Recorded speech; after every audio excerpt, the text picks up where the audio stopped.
युवा गायिका मैथिली ठाकुर बीजेपी में शामिल हो गई हैं। वह लोकगीतों, शास्त्रीय और भजन गायन के लिए काफी चर्चित हैं। उन्होंने मंगलवार को पटना में राज्य के वरिष्ठ बीजेपी नेताओं की मौजूदगी में पार्टी की सदस्यता ली। इस मौके पर बिहार बीजेपी के अध्यक्ष दिलीप जायसवाल ने कहा कि पूरी दुनिया मिथिला की बेटी लोक गायिका मैथिली ठाकुर को सलाम करती है। बिहार बीजेपी अध्यक्ष ने कहा, सब लोगों ने ठाना है कि एनडीए की सरकार को लाना है। उन्होंने कहा, बिहार एनडीए सरकार में आगे बढ़ेगा और विकसित होगा। महिलाओं का सशक्तिकरण, गरीब का कल्याण, युवाओं का भविष्य, किसानों का कल्याण हमारी सरकार की प्राथमिकता है कि इसी प्राथमिकता के साथ हम चुनाव में मतदाता के पास जाने वाले हैं।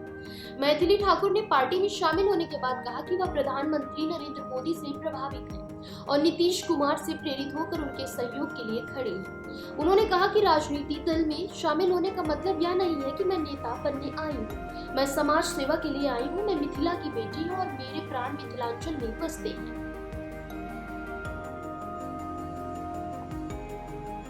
मैथिली ठाकुर ने चुनाव लड़ने के सवाल पर कहा कि वह सिर्फ पार्टी का सहयोग करने के लिए आई है और पार्टी जैसा आदेश देगी वो वैसा ही करेंगी।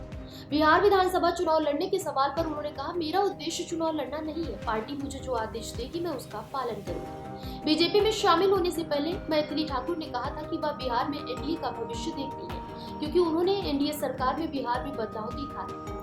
मैथिली ठाकुर चुनाव लड़ेंगी या नहीं, अभी यह बात साफ नहीं है। वहीं मंगलवार को ही बीजेपी ने बिहार विधानसभा चुनाव 2025 के लिए उम्मीदवारों की पूरी अपनी सूची जारी कर दी है। इस सूची में 71 नाम शामिल है, जिसमें 9 महिलाएं भी हैं। मैथिली ठाकुर तकरीबन 5 सालों से सोशल मीडिया का जाना माना चेहरा है। वह सबसे पहले तब सुर्खियों में आई थी जब वह अपने 2 भाइयों के साथ मिलकर गीतों के वीडियो यूट्यूब पर अपलोड करती थी। आज मैथिली की उम्र तकरीबन 25 साल है और वो यूट्यूब पर अपने 5 मिलियन से अधिक सब्सक्राइबर हैं। वहीं इंस्टाग्राम पे उनके 6.4 मिलियन फॉलोअर्स हैं।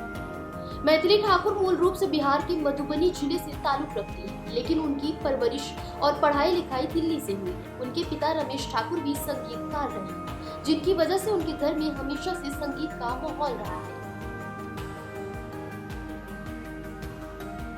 फिलहाल इस खबर में बस इतना है।